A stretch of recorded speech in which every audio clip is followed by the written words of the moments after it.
I just want to say before I get into the real subject that there's something that we all need to remember. My history teacher used to call it intertemporal morality. That is that as you read history and you learn of events of the past, you can't be outraged, offended, hate things that happened in the past, judged by today's standards. They may have been savage, they may have been barbarous and so forth. And even then they may have been savage and barbarous, but nevertheless, you have to judge people by the morality of the times. And everybody had slaves, everybody put down rebellions with cruelty, everybody exploited as much as they could, and so forth. And including in that is what's sort of become a dirty word, colonialism. But we need to go into that a little bit as well if you want the proper background, because you really can't understand the story if you don't understand it. And colonialism, having colonies, not new, and it didn't come in the last 500 years. It started with the ancient Greeks and the ancient Phoenicians, who had overpopulations, and they set out expeditions to conquer other places, usually that had some rich natural resource like fishing and around the Black Sea coast, a fertile soil. People would have a big estate, but then they had 6 children, and one of them would keep the land and the others had to go off to war.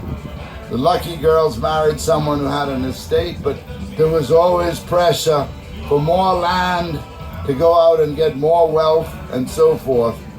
And the whole enterprise of creating colonies and their relationships with the mother city-state in those days came through. And the time that's relevant to our colonial births, 1400s, 1500s, the prevailing philosophy of the age was called by my history teacher mercantilism. It was the age of merchants and merchants' attitudes and so forth. They were not hypocrites. They said what they really meant. Trade is a war. No such thing as free trade. Countries should try and be self-sufficient, because if you were having to buy from someone else, you were enriching the enemy or the potential enemy. And countries needed colonies to take the surplus population, surplus of the poor, but also the surplus of the rich kids or middle class kids for whom there was no real room in the local land space or economy. And so you needed places where people could go and become noblemen in their own right and so forth. And then colonies existed for the benefit of the mother country. They were not set up benevolently. They were set up to take people and then benefit the mother country. And they benefited it by producing raw materials and raw wealth, and they bought products and finished products, manufactured trade goods and fine products from the mother country. So they helped the economy, they took the surplus, they still provided men and refuges and bases in time of war and so forth. That's what it was all about. And the Spanish, or the Portuguese, the Spanish, the English, the French, the Dutch, the Germans, and even the Danes and Swedes in their time. These are the European mercantilists. That was the mentality with which they set about from 1400s on, and very much a part of the story, very much a part of our birth. And you can snarl at it and sneer at it, but as I say, that was the philosophy of the age. And fitting in with that, these countries were using their armed men to secure footholds on distant foreign coasts some uninhabited, some had natives who didn't count at all except to be labor, whose land was to be taken. And these colonists were put ashore, and they had to live. And they had to find things with which they could put together cargoes to go home, so that they could get some cash, so that they could then buy everything. Everything was imported. Clothing, food in the first beginnings, guns, ammunition, war materials, tools, luxury goods later on, and so forth. And all through the Americas, there was a desperate quest for some form of wealth. Now, some countries had gold and silver and rich native populations. Mexico, Peru, pearls in some cases, but these things were pretty quickly brought under control. The long-term mining continued to be a dream for some people, but most of the Americas, North, Central, and South, in the end settled into agriculture. And the desperate quest, it's still going on to this day, was to find things that could be grown, cultivated, that could produce trade goods, that could be sent over to the mother countries for currency to buy things. And that is where sugar and rum come into the story.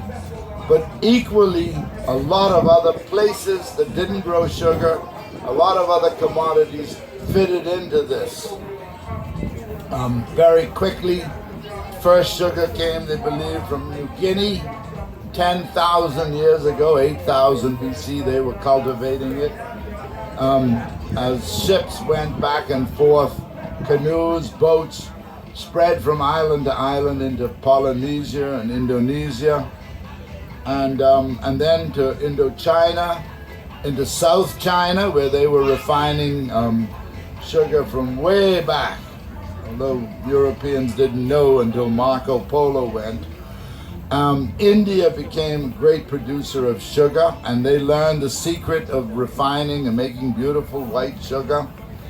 But they kept it as a very tight proprietary secret.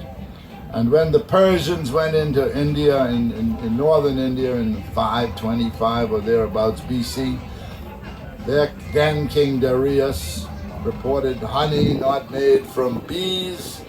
And then Alexander the Great went in as far as the Punjab, and he also encountered sugar, and he reported that back.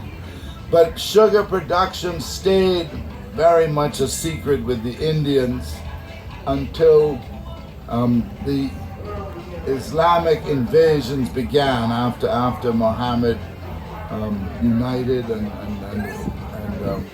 inspired the Arab tribesmen, and then they started spilling over everywhere. And when they reached India, they brought sugar cane and sugar production back. And it spread into the Near East, wherever there was enough damp arable ground, into Egypt big time. And then once the Saracens took Cyprus, big sugar production in Cyprus. And it's really these Arabs and North African Moors who took sugar production to its first modern levels of plantations, growing sugar. They were not interested in alcoholic beverages, although the injunction was against fruit of the vine. Nevertheless, making alcohol was not big in the Muslim world. But the Crusaders from 1095 to 1295, they encountered sugar, and they started bringing it west, and sugar became a highly, very, very expensive, almost a royal feast product. And it wasn't used so much to sweeten drinks as a spice, like many other spices to make food taste good. But very, very expensive. And then after the East and Mid-East Crusades were over, the Portuguese and the Spanish continued trying to keep control of the western shores of North Africa and West Africa. And there they encountered sugar production. And the Portuguese, in the time of King Henry the Navigator, like 1425 or thereabouts, same time they were starting to explore their way down the coast of Africa and capturing the Madeira and the Canary Islands. They brought sugar cane from North Africa to southern Portugal, where it went to southern Spain, and also to the Canary Islands. And there also it became plantation production. The natives were very quickly extinguished from harsh labors and so forth, and they began bringing slavery. And when I printed History of Rum just now, they talked about the Portuguese were the first to indulge in large-scale human trafficking, but that's not quite right, because the Arabs in Cyprus, for example, used huge amounts of slaves that came from the northern countries on their sugar plantations. But it's the Portuguese who started buying or raiding slaves. Usually they bought them from the Arab raiders from the interior, brought them out to the forts along the edges of Africa, and slavery began as we know it in the West and to the New World. Well, then Columbus comes to America, 1492. The second voyage, he went with 20-something ships, and he started to make a colony, a base from which the further explorations could happen on Hispaniola, and he brought sugar cane. And everyone was trying tobacco, which was also introduced very early on. But sugar cane very quickly became a huge crop on the island of Hispaniola, now Haiti and the Dominican Republic. And between white man's diseases, rebellions and suppression of rebellions, brutality, destabilization, the local Amerindian population of Hispaniola is thought to have dropped from somewhere over 1 million people to 4,000 or 5,000. They nearly became totally extinct. And initially the Spanish allowed the hidalgos, they were the younger sons of noblemen, impoverished young noblemen who wanted to establish to get booty and wealth, or get their own estate and set up their own hacienda and live like country gentlemen, as was being done all over the European world. And they were given permission, for example, to come to the Bahamas and gather natives. Queen Isabella was a nice woman, and she wanted the slaves, them not to be enslaved, but to be paid wages, treated kindly, taught Christianity. But like the Russian fur traders used to say in Alaska, God is in heaven, the Tsar is in Moscow, and we are here. And the Spanish hidalgos said exactly the same thing. God is in heaven, Queen Isabella's over, and they did what they wanted to do. 700 years of their reconquista of Spain from the Moors, and those cruel wars made them cruel, and that cruelty came to the New World. Sugar went wherever the Spanish started colonies, Venezuela, Colombia, Cuba. Later on, Cuba was going to become the Queen Island of sugar. But the story shifts further south as far as rum goes. Although the history books say that some kind of a rum substance was shipped to Spain as early as the 1520s. But the story goes back to the age of discovery.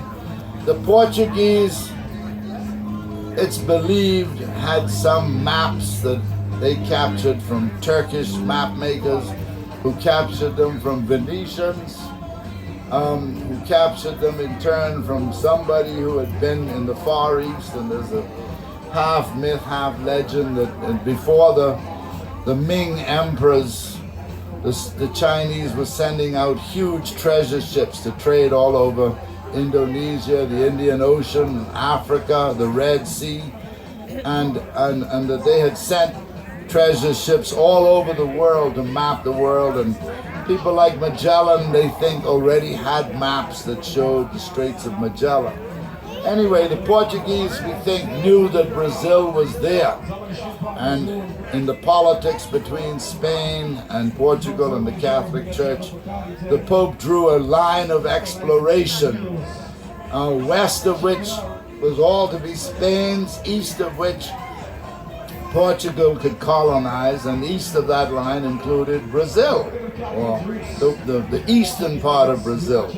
And the Brazilians started colonizing, the Portuguese started colonizing Brazil with a vengeance. They already knew the sugar business. It was tremendously valuable and lucrative. And again, going back to the horrible histories of the time, everybody's heard of the Spanish Inquisition. After they got there, completely got rid of the Moors out of Spain. They then started hunting anyone who wasn't the perfect Catholic. And for a while, the huge Jewish population, Sephardic Jews, who had lived for 700 years in Muslim Spain, and who prospered and were great merchants and so forth. And for a while they were tolerated, and then the Spanish decided to expel them, and huge numbers went to Portugal, where for a while they were well treated. Lots of others went to the Ottoman Empire, where Suleiman the Magnificent couldn't believe that the Spanish were getting rid of their most enterprising subjects. And others went to Holland, where the Dutch Protestants, although they were under the rule of the Holy Roman Empire, which fell to a Spanish king, they were welcomed and well treated there as well. And they fit in the story, because as Portugal expanded its colonies, Sephardic Jews went to Brazil with Portuguese, and sugar started. And then coming back quickly before we leave the Sephardic Jews, for I guess from 618 is the pivotal year when the Persians came west into the Byzantine Empire, and there was a lot of horror. And from that time, Jews were not allowed to own land anywhere in Catholic or Orthodox Europe. And there were vast migrations out, up into Russia and west to the, as I said, to Islamic Spain and so forth. But where they did survive in ghettos and enclaves, they couldn't be landowners. They became merchants, doctors, and alchemists. And the medicine and the doctoring and so forth and alchemy went together.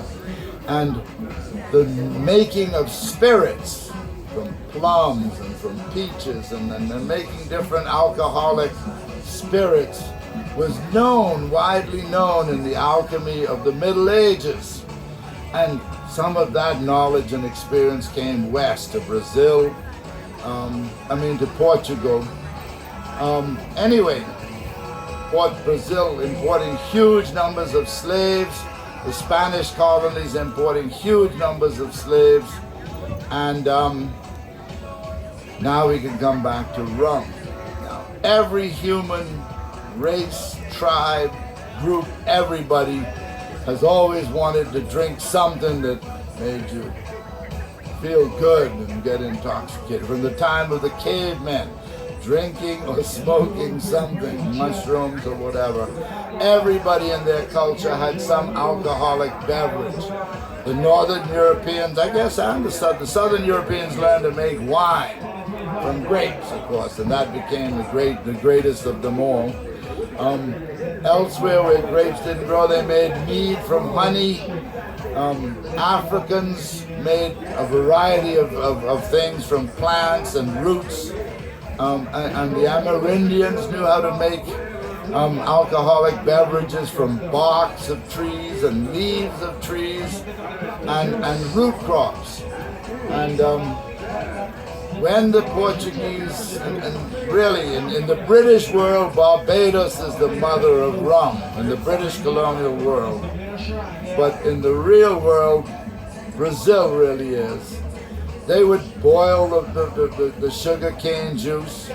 They would make molasses. They would ferment it in these huge copper vats. But they only wanted sugar initially. Sugar was so valuable, and raw brown sugar was poured into these cones and crystallized, hardened, and there would be this scum left of fermented stuff on top, including dead mice and everything else, and some of the molasses. And there must have been some carelessness to it all. But anyway, the African slaves started using what we now call rum. And initially, the slave masters let them because it was calories, it made people work harder and better and so forth. But at the same time, they all wanted to make money in any way they could make money. And every sailor, every ship that brought colonists or slaves or traders had ready, willing customers who wanted drink and women. And that's where the enterprise really began. How to refine it a little, how to clean it up, how to sell it and so forth. And rum production began. And came big time in Brazil. And then in the history books, the last 25 years of the 1500s, the Dutch were in tremendous rebellion. It was both a religious war and a war of independence against the Spanish, the Habsburgs, who were trying to hold together what was left of the old Roman Empire. And eventually the Dutch, although they were a tiny little area of Europe, very rich because they controlled the mouth of the Rhine River, and they had the capital that the Jewish merchants had brought as well, and capital of their own. They got their independence, and they were allied to the English Protestants, and they began their own quests for colonial expansion. And at the same time, Englishmen, Frenchmen, and others, they were still, the English started before Henry VIII, I suppose, but they were all not recognizing that the Pope could share the whole new world between Spain and Portugal. And so they started smuggling slaves from Africa to break what they called the Spanish Hacienda, which was the monopoly for their ships. And Spanish landowners all over would welcome them because they got better slaves, better prices, and so forth. And rum started filtering back, and the Spanish would hang them, and that led to countermeasures, and that brought on the age of privateers, then the age of buccaneers, and then later the age of piracy. But back to the rum part of the story. The Dutch had enough energy and aggression that they actually sent a great military naval expedition, and they conquered the northeast section of Brazil. They took it from Portugal. And for 20 or 30 years, they were pouring in money and capital to make sugar plantations and so forth, because they didn't want to buy from Spanish merchants. They wanted to have their own colonies and their own wealth, as per the mercantilist philosophy. And then that's the early 1600s, the beginning of the 1600s. Same time the English was trying to colonize Jamestown and New England. Some of you may be from Boston and the Pilgrim Fathers and so forth. Well, they couldn't grow sugar. The Jamestown people were growing tobacco. The New England colonists stumbled on another commodity of immense value that fits into the sugar rum story. The vast stocks of cod and other fish along that coast, all the way up to the Grand Band, one of the richest fisheries in the history of the world.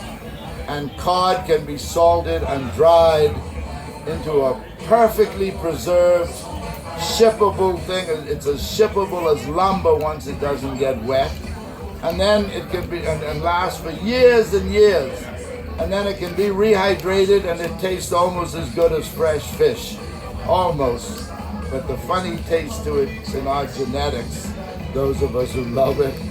Anyway, the sugar production and rum production as it went up in the part of the story I'm coming to, used up all the good land, and it was cheaper to import protein fish from the New England colonies, and corn and flour and foodstuffs from the middle colonies and of North America, and in return sugar, rum, molasses went up. Not too much refined sugar. A lot of the refining was done in the mother countries, turning it to pretty white sugar.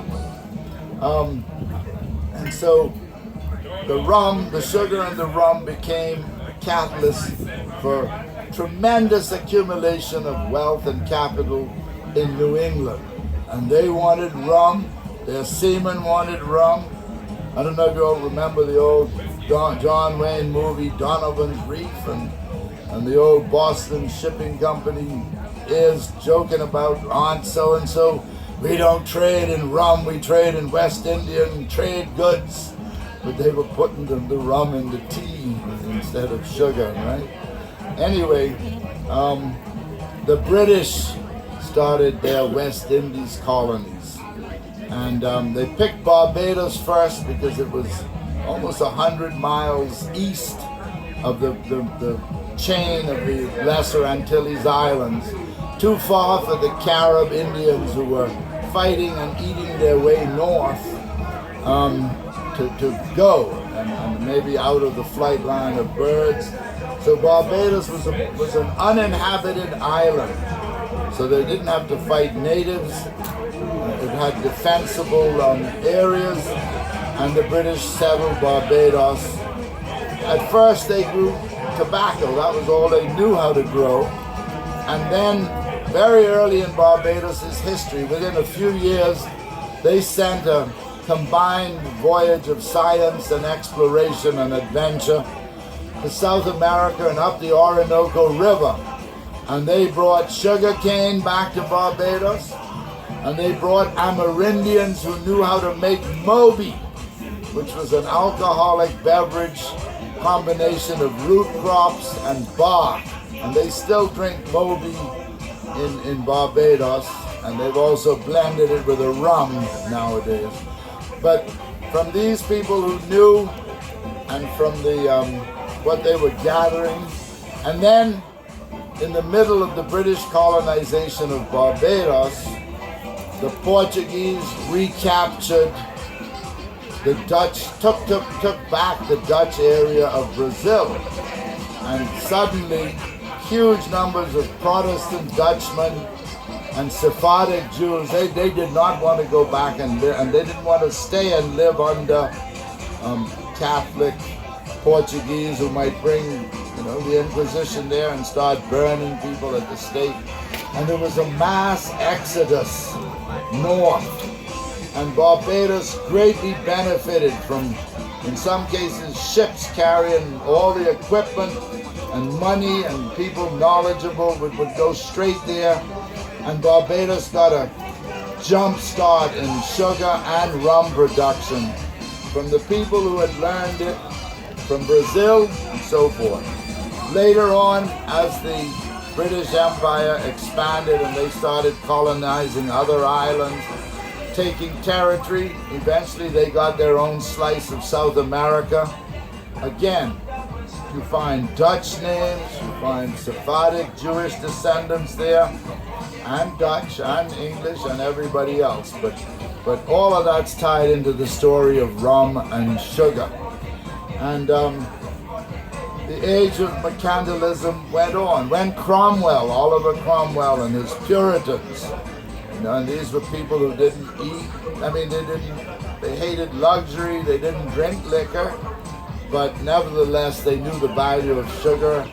They hated Catholic Spain, and Cromwell wanted to expand the empire. Cromwell's the first one to let large numbers of Jews return to England for the first time since Edward I in end of the 1200s.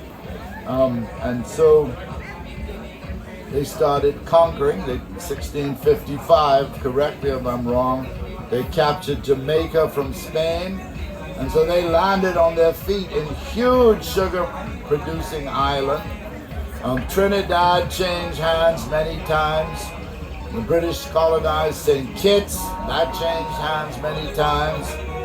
Wars were fought. In the meantime, the French, they wanted their share of sugar. They didn't want to buy from other merchants of other countries. They got Hispaniola from Spain, and Haiti, the western side, Saint Domingue, became one of the richest agricultural colonies in the New World. At the end of the French-Indian War,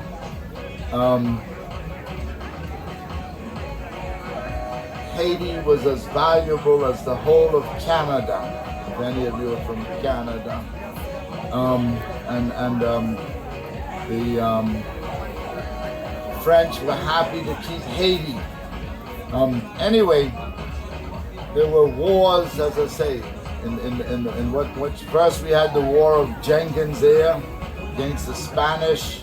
Somebody produced an ear, literally in a pickle jar, in the House of Parliament, and all fire and hellstone about how the Spanish were stopping the British ships and cutting off ears. All excuses to capture islands and sugar and loot and booty. In the French-Indian War, like I said, islands were changing hands. They didn't kill each other's populations. The French would take an English island, and once you gave your parole that you wouldn't fight them, you lived, and vice versa. And there were French fleets and great naval battles fought there, which ultimately brought the peace in North America and left England in charge of owning Canada instead of France. And again, in the American War of Independence, it's only a freak accident that you won your War of Independence, those of you who are. And this isn't really put in the history books, probably because us of the British descendant tradition are ashamed of it, but Admiral de Grasse, who came and blocked the British from escaping from Yorktown, he was down in the West Indies, trying to capture British islands. The Spanish had taken Nassau, and he managed to get up there briefly. But what happened, instead of the British Navy going after de Grasse, there was a great fleet under Admiral Rodney, and the Dutch had a little island colony of St. Eusebius. And it was sort of a neutral port, but that's where the Americans were getting all their gunpowder out of Europe, all their guns and so forth. And I'm okay. And the British finally were fed up with it and declared war on the Dutch, and they captured St. Eusebius. And in those days, British warships and the British Army, they got prize money. So if they captured a town and a harbor full of ships and merchant ships and warehouses, the Crown, the British government, got its slice.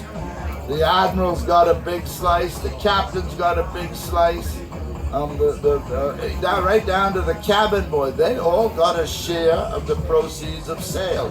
If any of you have read or seen the Jane Eyre movies, this captain and that captain, they went home and became country gentlemen. And one of them got paid off £20,000 from the the number of boats he had captured. The amount in those years was a vast fortune. Anyway, the British Navy spent so many months computing the booty and the loot of the prize of St. Eusebius that they didn't go after the French, and that's how you got your independence. Because if Admiral Rodney and if they had gone after the French, stopped them from going to Yorktown, Clinton was already on his way, and we don't know the end of that story. Anyway, but it was the wealth of the sugar trade and the rum trade that that brought all of that about. Anyway, it went on and on. The sugar lobby, the wealth and power that accumulated in the British Empire colonies to the sugar producers and the rum producers was so great. It's probably the most powerful lobby in the democratic world from all time. And they controlled 300 votes in Parliament. For 200 years, they were the strongest lobby in the British Empire. And I don't know how many of you have read the story of William Wilberforce and the whole, like a whole generation fight to stop the slave trade. And eventually it was stopped in 1807, but they had to fight the whole sugar lobby. They had to really do the great, tremendous public education and public conscience awakening before they could finally get the British to stop the slave trade. And then slavery was ended in the 1830s. So there was good people that also fought slavery bitterly and eventually brought about its end. But at the time, everybody had slaves. In fact, in England, it wasn't until the 1780s that the English, what Americans would call the Supreme Court of Appeal, their House of Lords, declared that from some ancient laws it was against the law to keep a slave in England. And the 2,000 black slaves that were in slavery in England were freed by this judgment. And the story really continues right till now, but it breaks up from island to island, region to region, and I'm not really the competent one to fill you in on it. All of these rums that you see out here, every one of them can tell you a book. You know, we were started by Don so-and-so, and he developed it, and he did this and that, and then he got his brand. There's 10,000 anecdotes, which I'm not an expert on. I just was reading about daiquiris that we all love. And apparently, sometime just before the Spanish-American War and Cuba being taken and liberated from the Spanish, 1898 to 1902, there was an American mining company there, and the American miners were treated to Bacardi rum, which down here, in fact, after Castro, the whole Bacardi family settled here.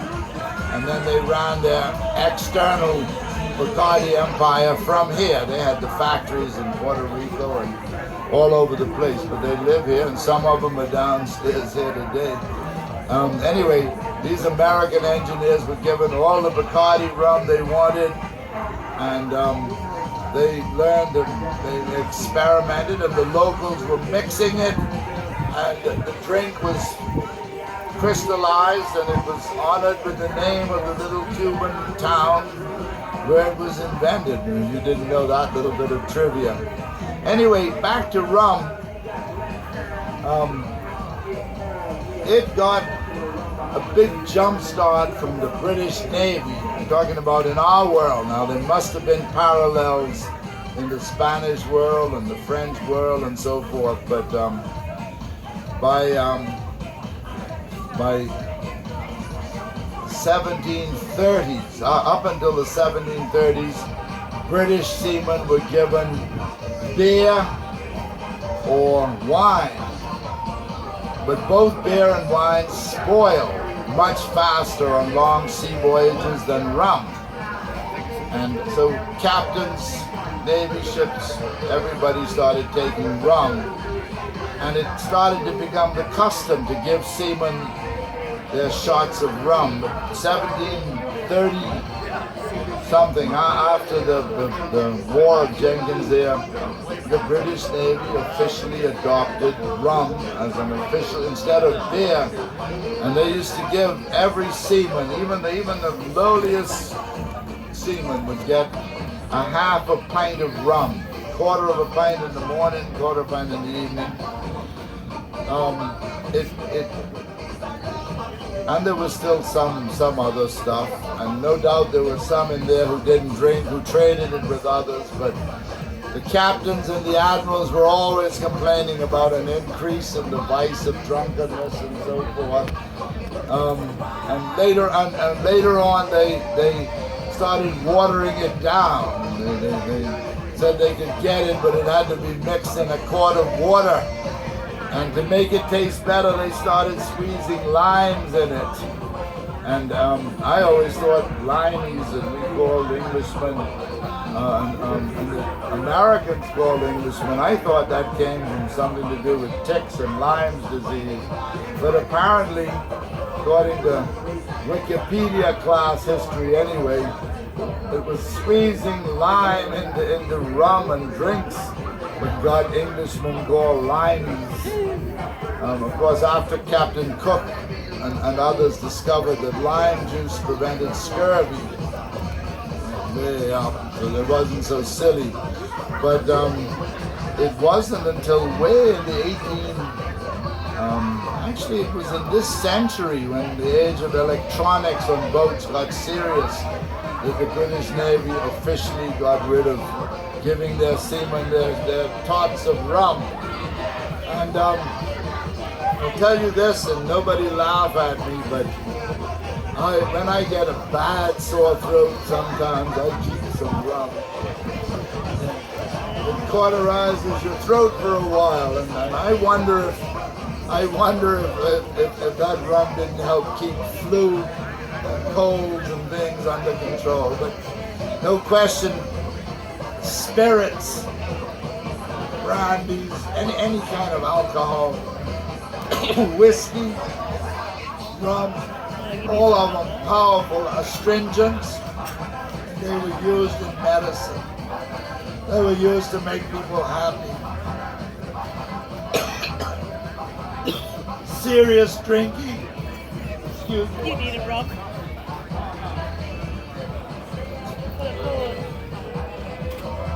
I've taken some medicine, so I don't want the rum right now. There was a lot of alcoholism, abuse of rum here in the Bahamas. But on the other hand, I don't know if any of you have been, when I was a boy on an election campaign, we had to sleep in a little wooden shack with no windows and no screens.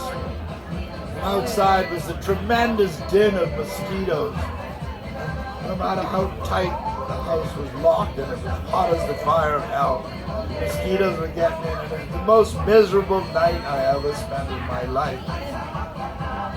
When those old people used to drink, it probably helped them get to sleep. It probably helped make life bearable. So don't judge them.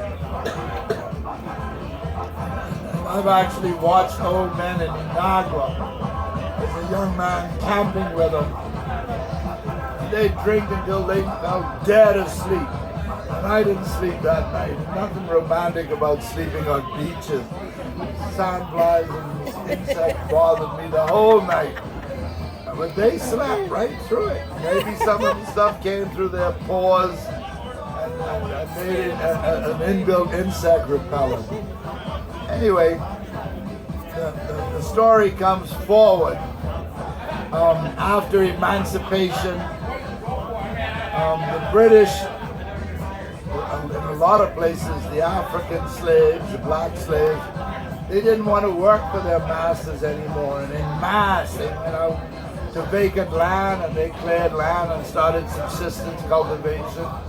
And so they brought coolies from India, and from China. So now all through the West Indies, you have Trinidad, Jamaica, you have Jamaicans of Chinese descent, or part Chinese descent, you have Jamaicans, Trinidadians of Indian descent. In some cases, in Guyana, in some cases, huge numbers, enough to bring religion, culture, and so forth. In other places, smaller numbers who got absorbed. And in the case of Haiti, the extreme quest for more and more production, probably, in fairness, the French imperial botanical entrepreneurs might have been as good as the ones in the British world. They really kept up and increased their production with new kinds of cane, improved cane, manuring fields, and so forth. But in the end, the horror of slavery and the American Revolution, which triggered the French Revolution, and the liberté, égalité, fraternité. Eventually you had the great slave uprising in Haiti, and of course Napoleon tried to reconquer, and he brought, sent his brother-in-law with 30,000 French soldiers. Should have been enough to wipe out the Haitian rebels, but between yellow fever, malaria, and guerrilla warfare, they defeated the French, and they had to evacuate Haiti. And was going to, after he got Haiti under control and restored their sugar and their coffee and so forth, he was going to New Orleans and up the Mississippi Valley, retake Canada from the British, and then take the American colonies and make France emperor of the world. And instead, he sold it to Thomas Jefferson for a couple $1 million. Sugar and rum and slavery and coffee is in the equation. It also helped in shaping the history of the world. Another thing, and again tied back to the mercantilist story, the Amerindians were growing cacao, cocoa, and knew how to make chocolate. And chocolate, the original drink was a bitterish sort of drink, but add sugar to it, and it became wonderful. And that increased the demand for sugar, but it also increased the value of another crop that the West Indies and later on Africa, South America could grow. And then tea. Tea was brought from Ceylon to India, into China. Well, no, it took a long time to get to China. It's the Chinese importing so much tea from the British that all the gold and silver in the world would have, it's the British buying so much tea from China that all the silver and gold in the Western world would have ended up in China, because they wouldn't take trade goods. They wanted to be paid in bullion. And that brought on the Opium Wars. To get something to sell back to China, they forced the Chinese to buy opium so that there could be balance of trade. But tea in the West became such a hugely popular drink, as did coffee. And both of them in turn gave the colonies crops that could produce foreign exchange and also increase the demand for sugar and sugar. The other little thing, and then I'll leave you unless you want to ask questions. The food production, as I said, the great cod fisheries of the Northeast, so important to feeding the West Indies colonies and grain coming from Middle America, that they were able to use all their land for sugar. And when the British blockaded Boston first and then the whole of the American seaboard, the merchant ships couldn't come down and bring cod, corn, grits, flour, and so forth to islands like Nevis and Antigua and St. Kitts and so forth. And those islands went into almost immediate shock and horror. And on Nevis, it's supposed to have been 3,000 people, slaves and masters, die of starvation. And that's why the fascination, for example, on how to make the colonies self-sufficient in food so that could never happen again.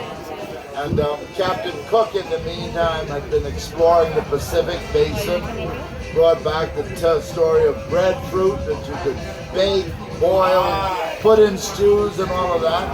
And they sent Captain Bligh to Tahiti to bring the breadfruit, and that gives us the story of the mutiny of the Bounty.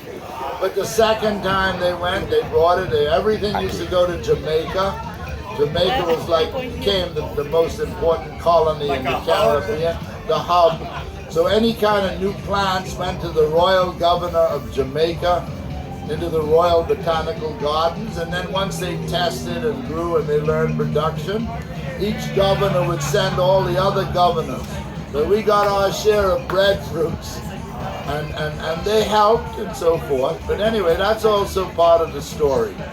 And if you want to come right down into the 1900s, it's the huge amounts of labor, cheap labor, that sugar required. Whether it was slaves or later on paid, it still had to be cheap human labor before the age of combines and so forth.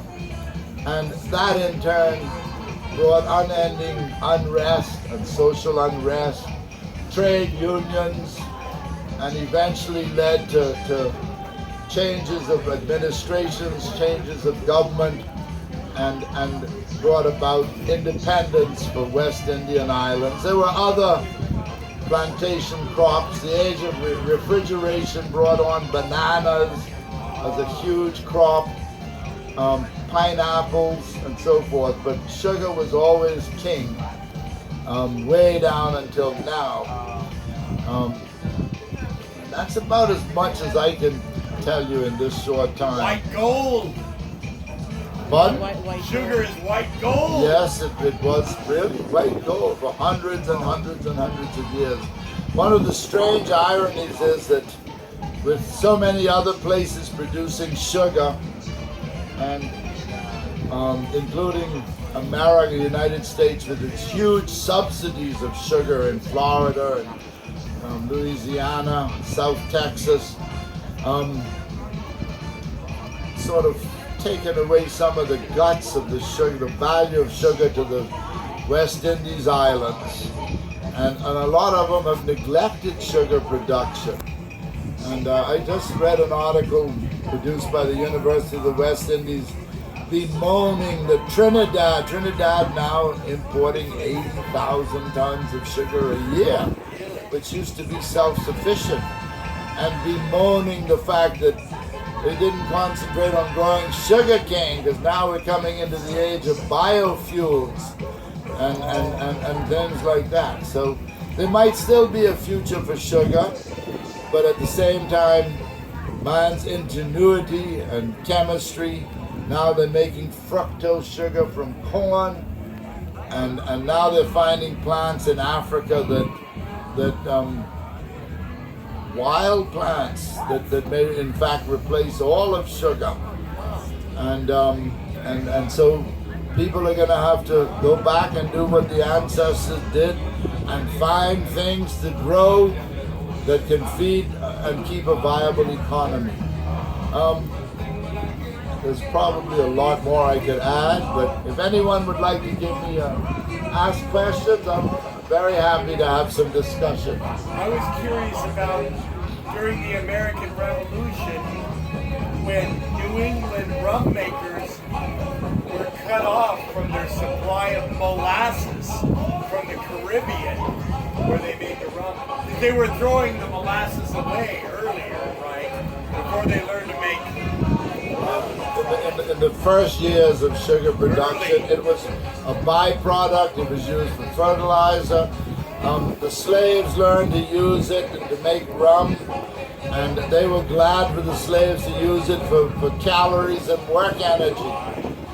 And then it was realized, hey, this is something. And then when the revolution against England occurred and that molasses was cut up, I believe the American colonies of New England switched to rye grain.